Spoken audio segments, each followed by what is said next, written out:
Muy buenos días, muy buenas tardes y muy buenas noches. Bienvenidos a otro programa de Pura Virtud, Cine y Literatura. Hoy vamos a conversar sobre crítica cinematográfica con quien he de reconocer es uno de mis críticos predilectos. Cuando veo alguna crítica suya, corro a leerla y muchas veces me ayuda para luego ir a la película, algo que en buena medida había perdido, ¿no? Tan acostumbrados como estamos a críticos como Carlos Bollero, que dicen si una película le gusta o si no, sin añadir mucho más. Las críticas de Raúl Álvarez, nuestro invitado de hoy, son todo lo contrario, unas críticas pensadas que suelen tener un trabajo detrás de búsqueda, de investigación y un conocimiento también interesante, una concepción sobre la crítica cinematográfica, que es un poco de lo que vamos a conversar hoy. Él es licenciado en periodismo, especialista en periodismo transmedia, ese periodismo que introduce lo audiovisual en lo escrito en lo audiovisual, etcétera.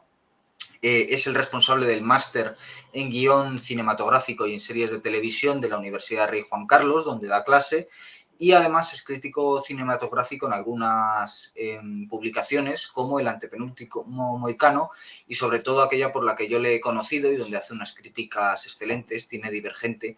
La última de ellas, en el momento que estamos grabando el programa, sobre la película Belfast, y justo estábamos comentando cómo casi me convence, a pesar de que no teníamos las mismas opiniones, pero como la crítica está muy bien trabajada, resulta bastante elocuente.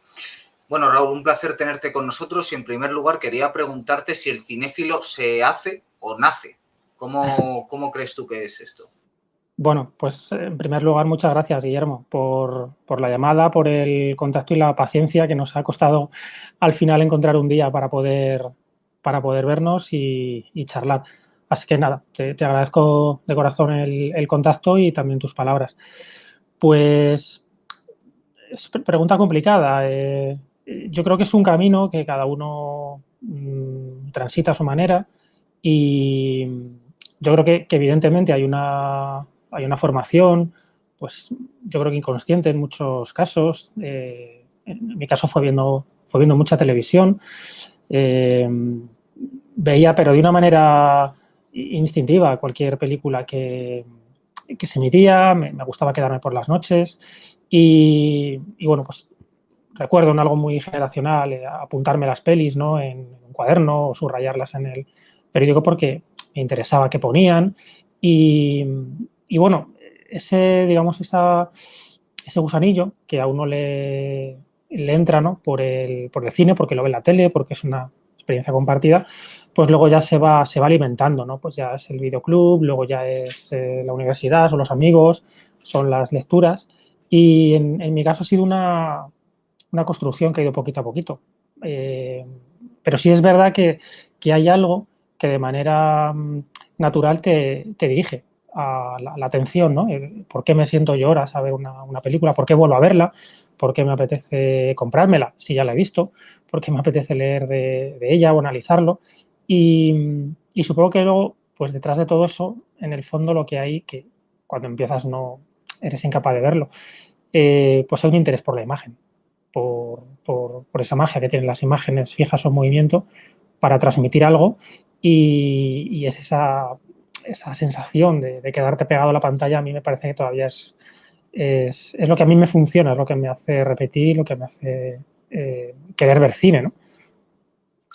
¿Y cómo comenzaste a escribir crítica cinematográfica? Porque desde luego se ve que están muy bien trabajadas, tanto a nivel de escritura como a nivel de ir, digamos, añadiendo los distintos enfoques. Das toda esa información que tiene que haber en una crítica cinematográfica, actores, dirección, etcétera, pero no lo haces de un modo convencional, ¿no? Como parece a veces que se hace una ficha técnica a veces en vez de Uh -huh. una crítica, y en otras ocasiones solo se hace la crítica pero no están esos datos que muchas veces es lo que va a buscar el lector, ¿no? Sabes hacer Uh -huh. ambas, sabes conjugar tu opinión y al mismo tiempo siempre se trasluce una serie de valores fijos a la hora de analizar una película, es decir, después de esa fascinación por las imágenes, imagino que te pondrías a hacer unas preguntas sobre por qué esta imagen es así, por qué no es así, por qué está este elemento, por qué no está este otro. ¿Hubo algún crítico también cinematográfico que te ayudara a empezar a fijarte en eso y después cuando comenzaste a escribir que ya tuvieras en cuenta? O... Pues yo he sido muy, muy inconstante en la lectura de crítica cinematográfica. Sí, sí siempre me ha gustado más leer a lo mejor monografías o ensayos, ¿no? Quizá también por formación, porque uno ya se dirige hacia el periodismo y la comunicación audiovisual y, y entre lo que te mandan leer, la curiosidad que uno tiene, lo que pica de aquí y de allá, pues quizá yo he leído más teoría de la imagen o teoría del cine o teorías del cine y todo lo que tiene que ver con la imagen. Recuerdo, por ejemplo, que me gustaba devorar los libros clásicos de Paidós, de la colección de cine, que tan buen trabajo hicieron y que yo creo que han sido tan importantes para una generación. O los de Signo e Imagen, de Cátedra, que eran unos libros que circulaban mucho, que estaban muy presentes y que te permitían tener una formación muy buena. Y luego es verdad que pues eh, me gustaba comprarme pues cualquier revista, ¿no? Eh, Leía y sigo leyendo pues Fotogramas, Cinemanía, en su momento dirigido luego cuando salió Callers, que luego fue Caimán, pero también Imágenes, Acción, es decir, cualquier revista que caiga en mis manos me parecía valiosa, me parecía que había un trabajo bonito detrás, la antigua Sci-Fi World, es decir, y luego pues, es evidente que había más afinidad con algunos autores que con otros. Me gustaba mucho cuando estaba en El País Ángel Fernández Santos, trataba de no perderme las que hacía Jesús Palacios en Fotogramas o Daniel Monzón antes de que se fuera a la dirección. Yo creo que eran también muy buenos años ahí de Jordi Costa, que me parece que es una figura que también renovó mucho el lenguaje y la manera de enfocar el análisis visual. Y luego me costó más darme cuenta pero bueno, eso es casi por pura inexperiencia, ¿no? Hasta que ya vas leyendo y conociendo, cuando ya te enfrentas pues a un texto de José María Latorre o de Carlos Losilla o de Quim Casas y te das cuenta de que esa gente está proponiendo no solamente, como decías tú, pues una visión ortodoxa del cine, ¿no? Pues quién ha hecho esto, por qué, con quién ha contado, y más allá de un análisis, digamos, común del cine, y ya lo empiezas a enriquecer y te das cuenta de que hay pinceladas que tienen que ver con la sociología o con la psicología, con la historia del arte eh, o con lecturas de género. Es decir, que se intenta mirar el cine no como el relato que está contando, sino desde qué perspectiva se puede eh, analizar. Y digamos que a lo mejor esas serían las influencias que luego a mí cuando me pongo a escribir digo, oye, pues habrá que intentar ir un poco más allá o enriquecer esto de alguna otra manera. En mi caso, pues intento que al análisis más habitual, ¿no? Y que yo creo que también es necesario para situar a la persona que te lee en la película, pues intento añadirle sobre todo cuestiones que tienen que ver pues, con la naturaleza de la imagen y, y sobre todo posibles influencias estéticas de la pintura fundamentalmente, pero también me gusta mucho la psicología o ver si eso también responde a algún planteamiento filosófico que sea interesante. Y bueno, procuro hacerlo de la manera más sencilla y más abierta posible y que quede claro, porque yo creo que es importante, que solo es una opinión, que no, yo al menos no aspiro nunca a escribir algo que sea, bueno, pues esto es lo que hay que pensar o sentir ante esta película, porque eso empobrece, sino que sea una pieza más de un puzzle. Te decía antes con lo de Belfast que a mí no me había convencido. Eh, a ti te había gustado, pues yo creo que entre los que les gusta más, los que les gustan menos, los que les ha dejado fríos, pues entre todos tendremos a lo mejor la imagen más ajustada de la película. Pero desde luego no es una cuestión de quién lleva razón o quién dice algo más o menos interesante, sino entre todos, pues hacer un mapa de una película y aprender. Yo lo que más valoro particularmente en un crítico es cuando me descubre algo que yo no había visto, ¿no? Algo que yo no había sabido ver y que estaba ahí, ¿no? De lo típico, que yo creo que seguramente es lo que más te hayan agradecido. Es, bueno, esto no me había dado cuenta y ahora me he fijado, ¿no? Porque lo mencionabas, etcétera. ¿Cuáles serían tus instrucciones para ver una película, parafraseando ese libro de David Thompson? ¿Cuáles serían un poco, digamos, para fijarte quizás en un segundo visionado, porque en un primer visionado es más complejo, en las que te fijas, ¿no? A veces ver una película sin sonido o no sabría... ¿Cuáles serían para ti? Pues lo que, lo que intento es pues guardar la misma actitud que ante una peli de la que no tengo que escribir, porque a veces uno pues ve una peli por placer en casa y está como más relajado, ¿no? Dices, venga, no me tengo que fijar en nada porque afortunadamente pues no tengo que escribir de ello y entonces estoy como más relajado. Pues yo intento tener esa misma actitud cuando veo una película en un pase o en, bueno, cuando te mandan alguna clave para poderla ver en streaming. Eh, Estar tranquilo, dejarse llevar y luego pensar lo que he visto. Pero no tomo notas, por ejemplo, nunca me ha dado por tomar notas de algo que estoy viendo. Ni siquiera si la estoy viendo en casa lo paro y apunto algo, no. O sea, intento pasarlo bien y disfrutar. Es una pasión, no me lo tomo como una obligación, ¿no? Y luego es cuando me pongo a pensar. Eh, y mi punto de partida suelen ser las, eh, las imágenes que se me han quedado grabadas y por qué. Y entonces, ya empezando por ahí, digo, bueno, ¿por qué recuerdo este plano? ¿Por qué recuerdo esta secuencia? ¿Por qué creo que esta frase eh, resume bien a un personaje? Y entonces empiezo a tirar de sus hilos, a ver a dónde me llevan y, y me pongo a escribir. Tampoco hago un borrador previo, no apunto nada. Intento que lo que escribo sea eh, poner en orden o en desorden, no sé muy bien, lo que me sugiere una película. Eh, hay un compañero mío, un amigo ya, más bien, que también está en Cine Divergente, Ignacio, que suele decir que para él el proceso de la escritura es mágico porque empiezas y no sabes dónde vas a terminar, ¿no? Y estoy de acuerdo porque si te haces un borrador o un esquema muy cerrado, pues a lo mejor se te pierden cosas. Pero si te pones a escribir solo con lo que te has sugerido, con tus ideas, empiezas a hacer conexiones y incluso a veces una peli que te había gustado, te das cuenta a mitad de crítica de que no te ha gustado tanto y al revés. Entonces, yo creo que lo importante es eso, ¿no? No tener ideas preconcebidas, ver lo que hay, no intentar tampoco ajustarlo a discursos.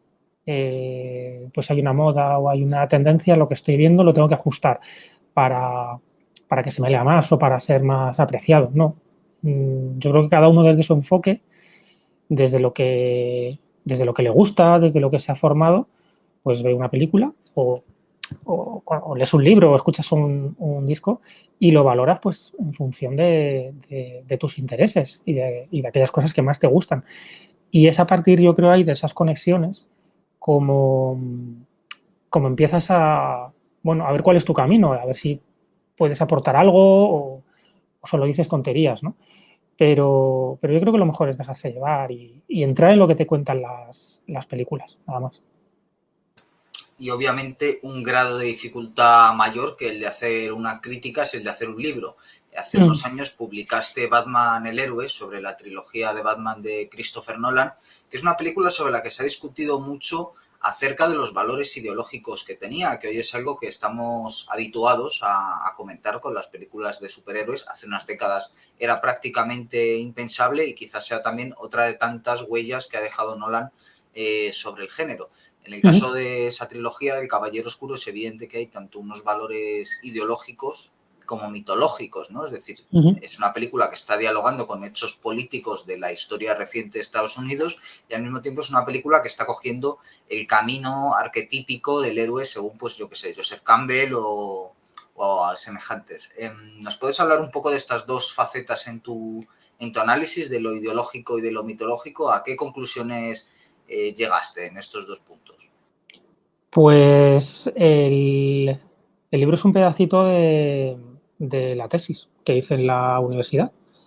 Y, y era una tesis dedicada bueno, pues analizar lo que los americanos denominan narrativas de la crisis, que son, bueno, en momentos históricos de crisis, por ejemplo el actual, como el que estamos viviendo, qué pasa en el cine, si hay unos géneros que despuntan por encima de otros, si el lenguaje cambia, qué se cuenta, cómo se cuenta, es decir, cómo el cine, pero esto pasa tradicionalmente ha pasado sobre todo en el arte, ¿no? Cómo se hace eco de un tiempo convulso. Entonces me interesó estudiar eso y por ponerte en contexto, ¿no? El libro. Y, y ahí pues me metí a estudiar cómo fue el cine norteamericano en los años 30, después de la Gran Depresión, luego en los 70, con las crisis del petróleo, las crisis institucionales, etcétera, y luego en el cambio de siglo, después del 11S, que es ahí donde aparece el Batman de Nolan.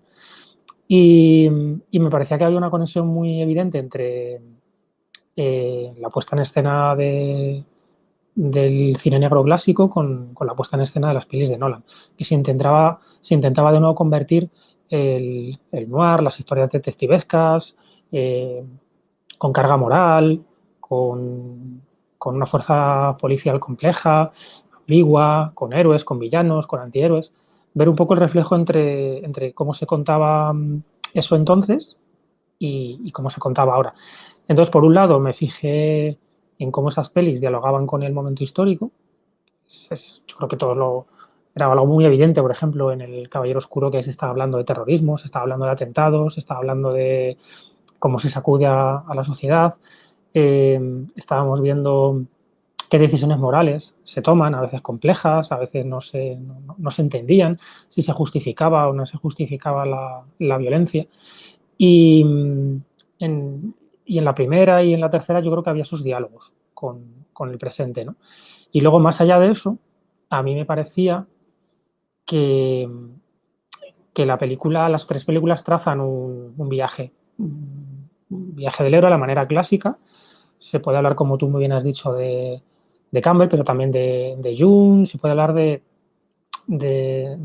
cualquier mitólogo que traza esa experiencia entre el individuo, ¿no? Que se forja, que tiene un origen traumático, que evoluciona, que madura, que se convierte en una figura de referencia y que finalmente se sacrifica por un ideal.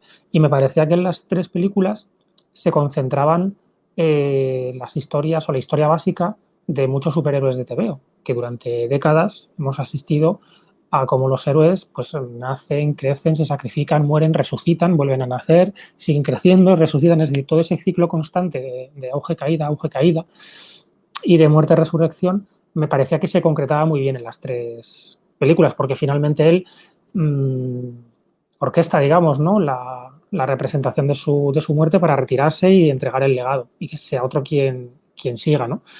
Y me parecía que era una trilogía que, por un lado, te daba todo eso y que era muy familiar para la gente, para los aficionados a los tebeos o a la literatura de aventuras o simplemente pues cualquier aficionado a los mitos. Era muy fácil ver cómo estaba jugando Nolan con las figuras míticas, clásicas, pero a la vez eran películas muy de nuestro presente, muy políticas, en las que podías ver realmente que los debates a los que asistíamos en la tele o en la prensa pues se representaban y se podían contar además en un género, pues quizá, y eso es lo que me parecía más importante, que a lo mejor el género superheroico, después de los atentados, pues había sido el género que mejor estaba sirviendo para reflexionar sobre lo que había ocurrido.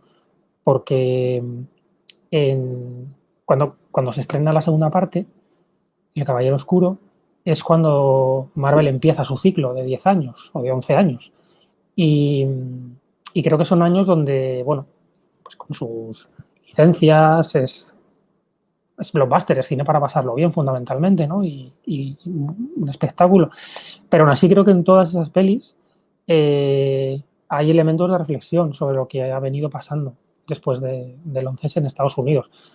Yo me centré en Nolan pero podríamos ver las pelis de Disney, de Marvel, y ver cosas muy interesantes. No, más allá de la aventura y de la emoción o de la acción, son pelis que tienen un discurso y con el que se puede estar más o menos de acuerdo, pero lo hay.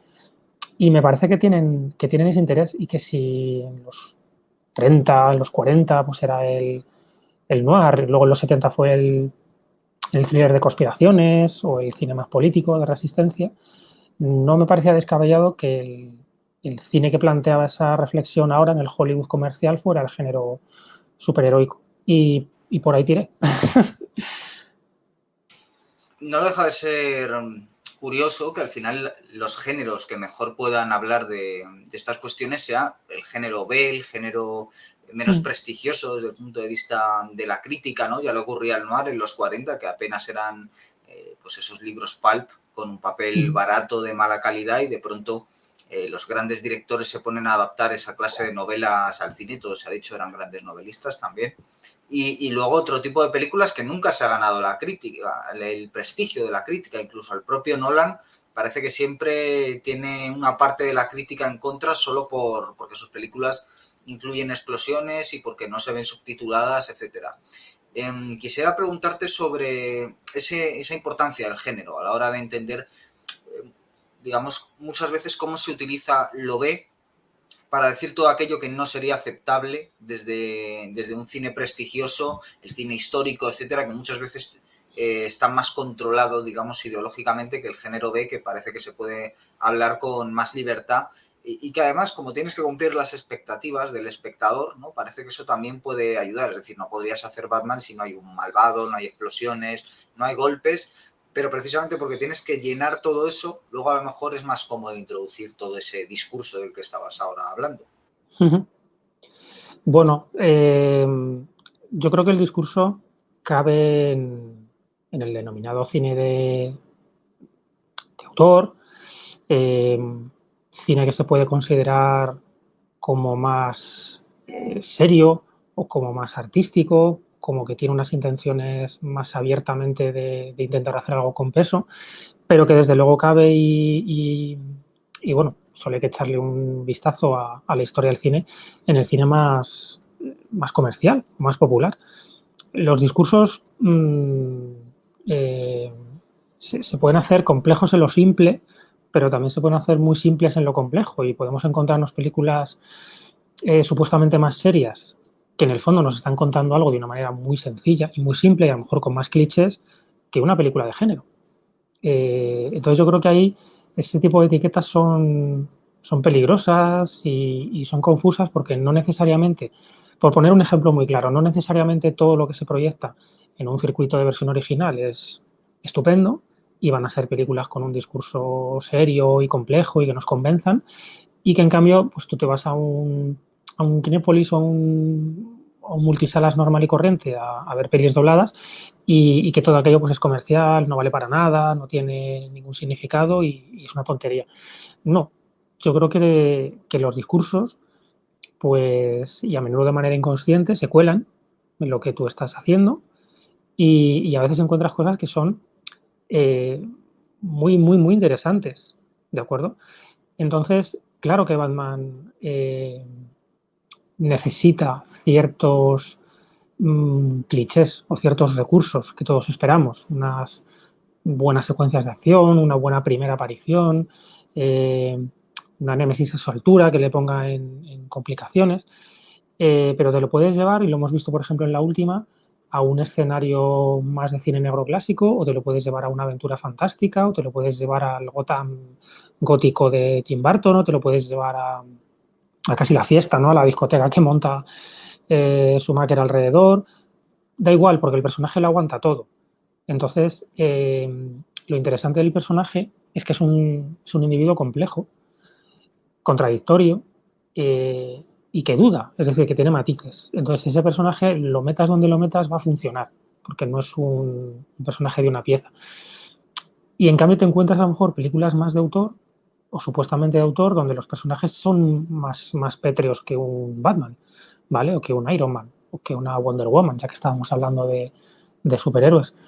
Entonces yo creo que La etiqueta al final, pues bueno, puede tener unos condicionantes de producción, pues si un autor francés a lo mejor tiene más libertad de trabajo que un director de Hollywood, pues probablemente, pero también tiene sus deudas. Tiene que entrar en un circuito de festivales, tiene que adoptar un discurso, una ideología, un punto de vista.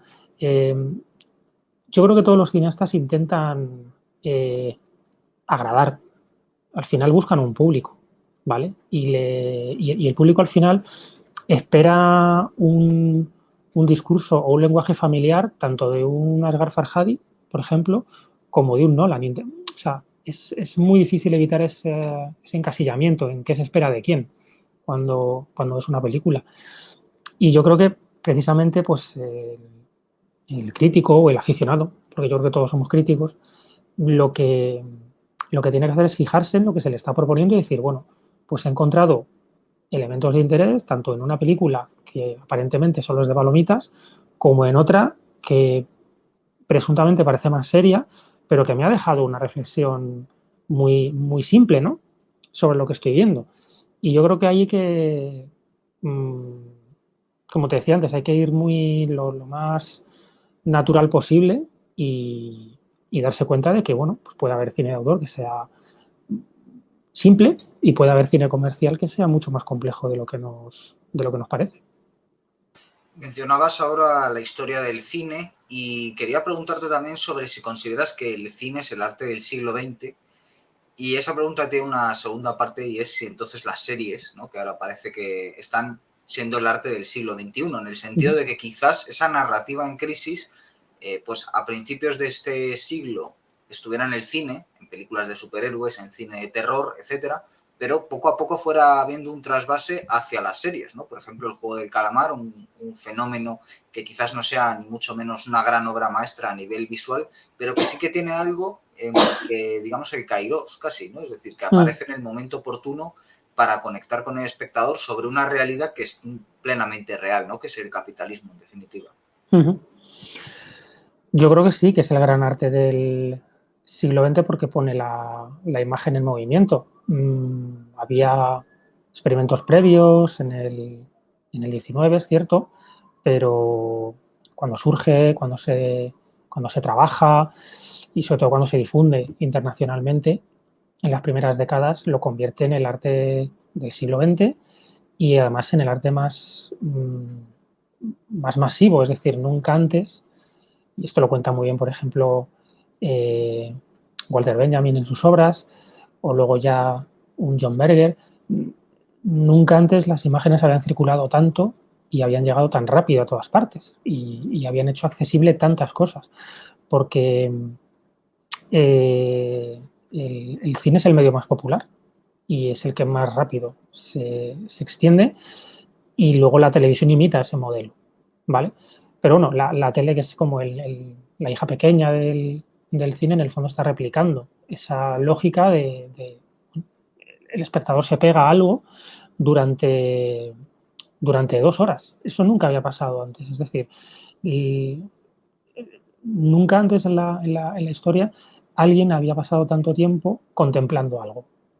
La contemplación de un fresco, de una fotografía, de un mural, de una pintura o la lectura de un libro, eh, tiene sus pausas, sus interrupciones, pero el cine es como un hechizo que la hora y media, 2 horas, tres, lo que dure la película, ahí estás, pegado, ¿vale? Ese es un fenómeno nuevo y nos obliga a ver el mundo de otra manera. Entonces sí, yo creo que es el si no el gran arte, el primer gran arte del siglo XX, porque luego entran, y sería interesante verlo también, los videojuegos, otras especialidades, pero sin duda lo es.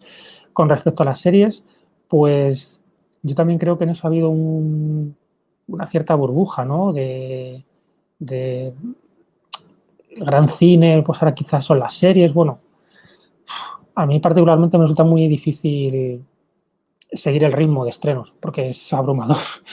Hay, y además son largas, son muchas temporadas, capítulos muy largos, y me resulta complicado seguir el ritmo, pero sí creo que coincide con el desarrollo y con el éxito de las plataformas. ¿vale? O sea, la HBO de The Wire y de Los Soprano, de finales de los 90, principios de los 2000, coincide con la explosión de ese canal por cable en Estados Unidos, privado, que decide ofrecer, evidentemente, un contenido distinto al de la televisión convencional, para hacer abonados, etcétera.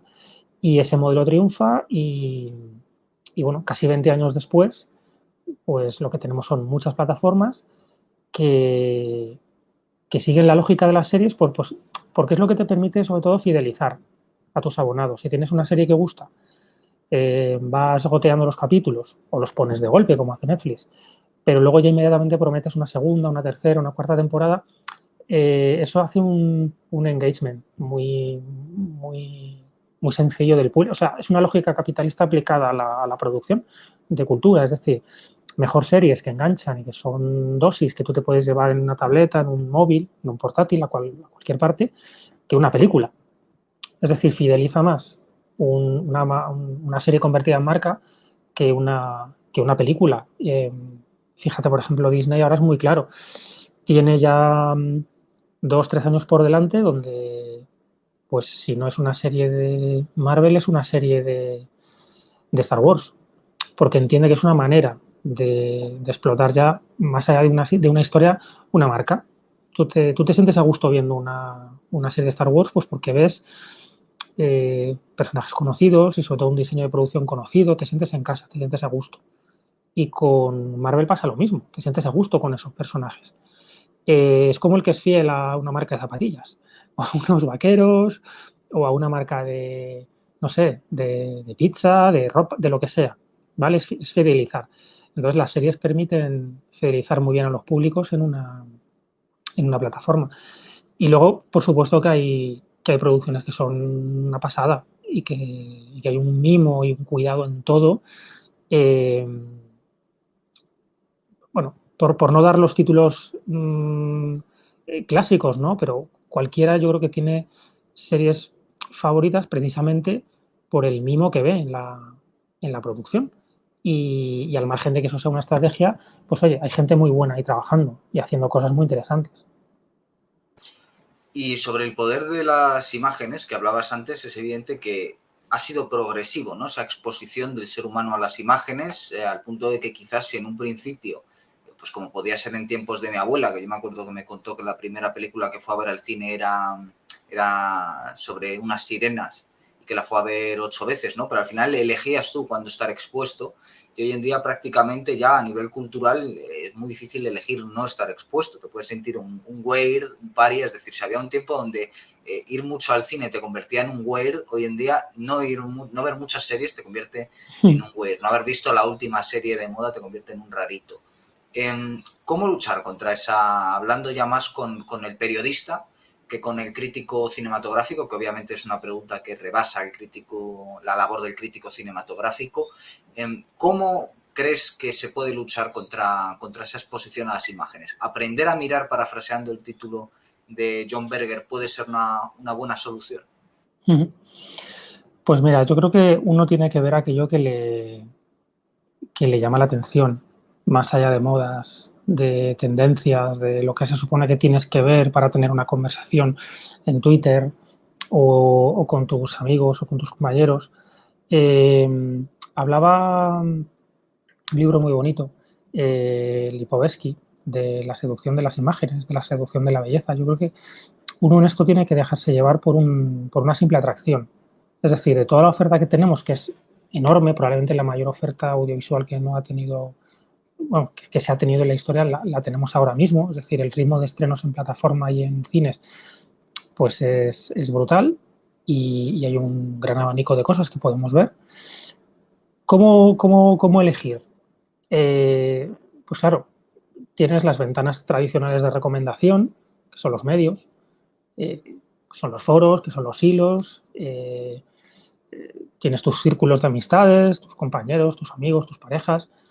Y luego yo creo que el mejor filtro y el mejor consejo que uno puede, la mejor manera de dejarse aconsejar es por uno mismo. Es decir, ¿qué es lo que de verdad de todo esto me está trayendo y me gusta? Aunque sea por la imagen promocional del cartel, aunque sea por el tráiler, aunque sea porque te enteras de que un protagonista de una serie hace algo que a ti te gusta mucho. Aunque sea porque en una serie ves a alguien que hace un deporte y dices, pues voy a verla porque a mí me gusta también eso. Cualquier motivo me parece que vale y que es potente si es, o sea, si tiene un enganche emocional, ¿vale? Porque es verdad que todos nos dejamos llevar pues, por lo que se dice, ¿no?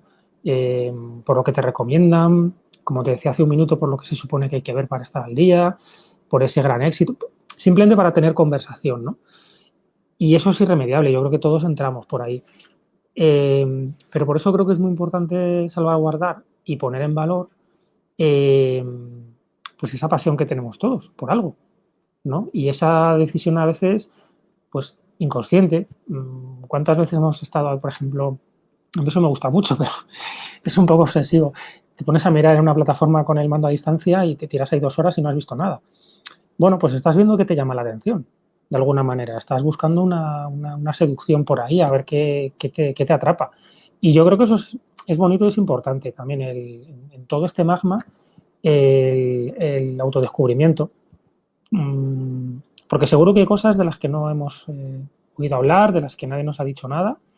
Y la manera de encontrar es decir, pues venga, a ver qué me encuentro, ¿vale? Como ir al cine sin haber visto la cartelera y decir, venga, tengo 2 horas libres, a ver qué me encuentro, a ver qué me apetece, a ver qué me... Es casi algo muy instintivo, ¿no? Pero yo creo que es bonito y que funciona. Y sobre el futuro de la crítica en tiempos del blog, aunque más que en el futuro ya estamos hablando de presente, ¿tiene sentido que siga habiendo publicaciones exclusivamente dedicadas al cine? ¿Tiene sentido que el país siga teniendo a un crítico de cine? ¿Sigue teniendo, es decir, cómo va a evolucionar desde tu punto de vista esto? Porque, claro, hoy en día, antes decías que todos somos críticos, cosa que una visión que yo comparto, pero al final sí que es cierto que la figura tradicional del crítico, poco menos que es un ungido por la tribu, ¿no? Y al final yo creo que más que porque como antaño se piense que el crítico es una persona que tiene un conocimiento, ¿no? Como si fuera el crítico aquel de Ratatouille, un personaje severo, con un conocimiento, más que eso, al final lo que se está generando, lo que yo percibo, es cierto vínculo, ¿no? Es decir, bueno, esta persona más o menos me fío de sus intereses porque veo que coinciden con los míos, ¿no? Al final un poco lo que estabas comentando con las plataformas, con el crítico. Sé que este crítico suele coincidir conmigo. ¿Es ese quizás el futuro de la crítica en tiempos del blog? Seguir teniendo a lo mejor algo a caballo entre lo que era antes el crítico y a caballo con lo que puede ser el crítico ahora.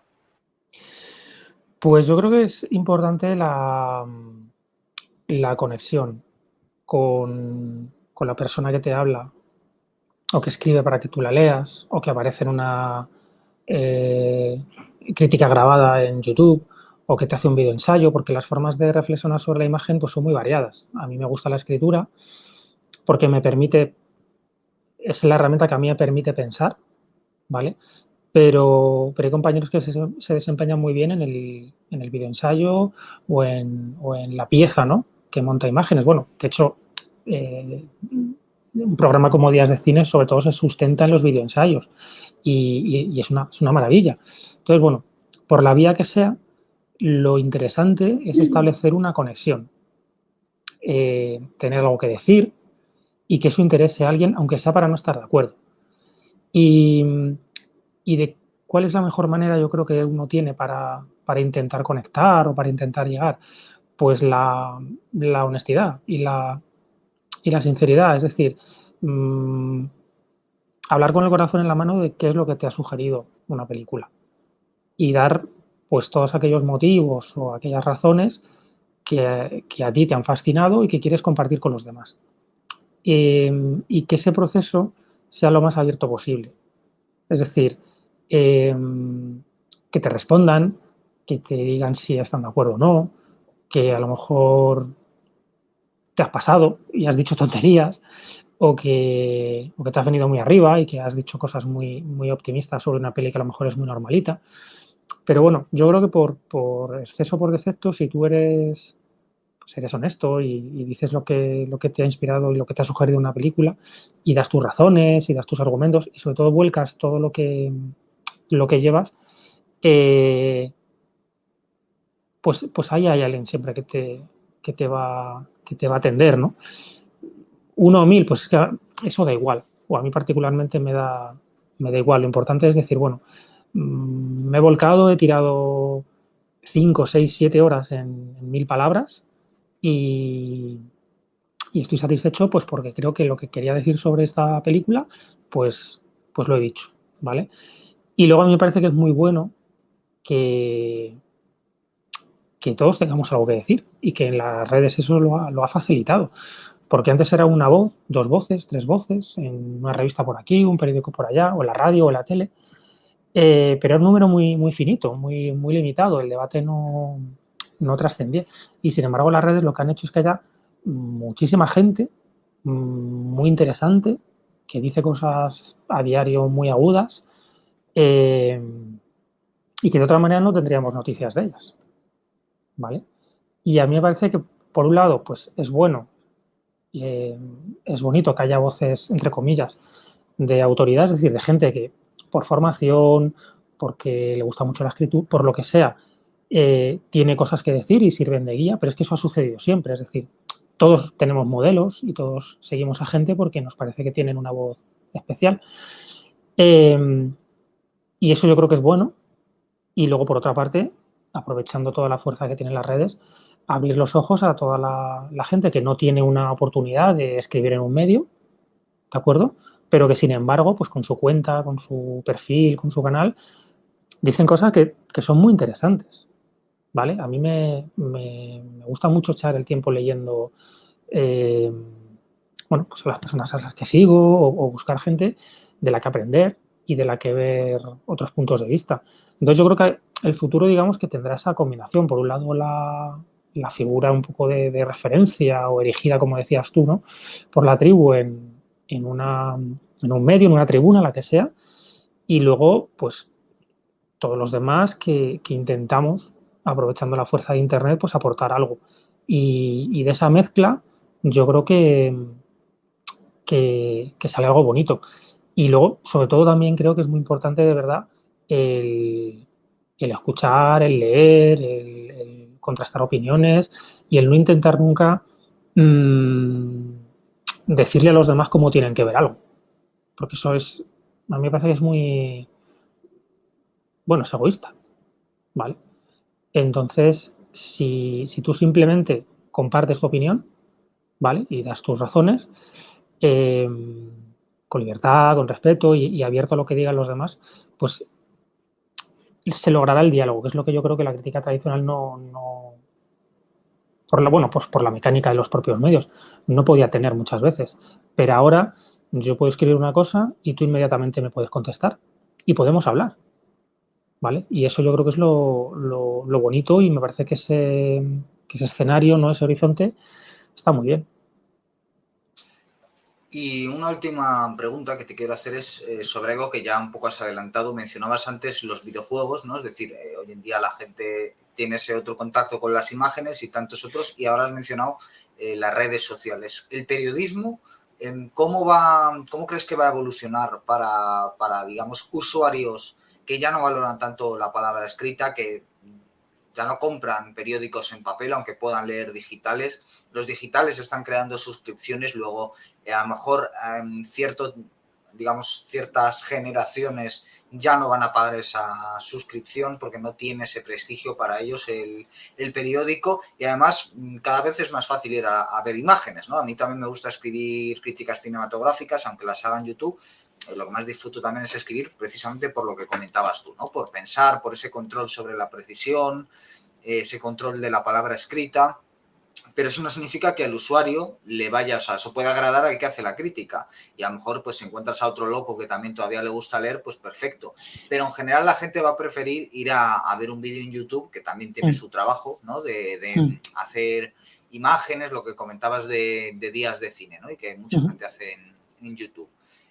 Pero claro, eso a la prensa le pone en problemas, porque o bien incorpora ese tipo de vídeos a su formato, y para eso tiene que hacer un cambio, o bien va a haber ahí una competencia, y aunque se está hablando mucho de los youtubers contra la gente de la televisión, yo creo que se está exagerando también un poco, porque porque al final la televisión puede congregar a toda la casa, cosa que un ordenador es más difícil que haga. De la misma forma que un libro todavía asociamos cierto valor de perpetuidad que las cosas que escribimos en incluso medios digitales no tienen, mucho menos, pero sí que es cierto que también pues, puede acabar el libro o la televisión reducido a minorías, pues casi como la filatelia, aunque quizás no, de forma no tan grave.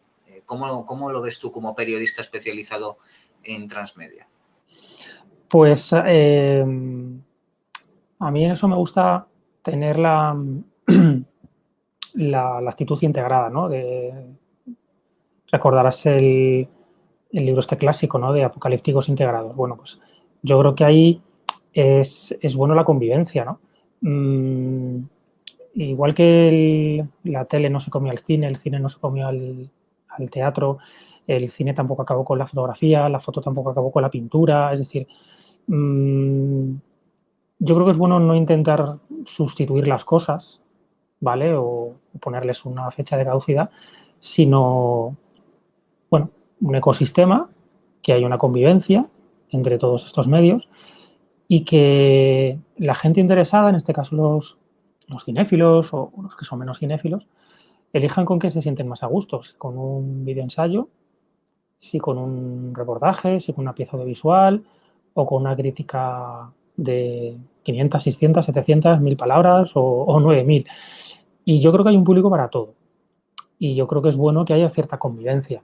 Sí creo que tampoco se puede uno poner la venda y decir, no, yo soy un periódico serio o una revista seria y tengo que apostar solo por la escritura. Bueno, eso está bien, hay un nicho, evidentemente, pero, pero a lo mejor es bueno enriquecer esa crítica con una breve reflexión visual, con un breve montaje de imágenes, es decir, también es bueno aprender disciplinas nuevas. A mí me gustaría en un momento determinado pues tener esa habilidad también de las imágenes que me han gustado en una película, montarlas, darles un sentido y locutarlas y darles una coherencia.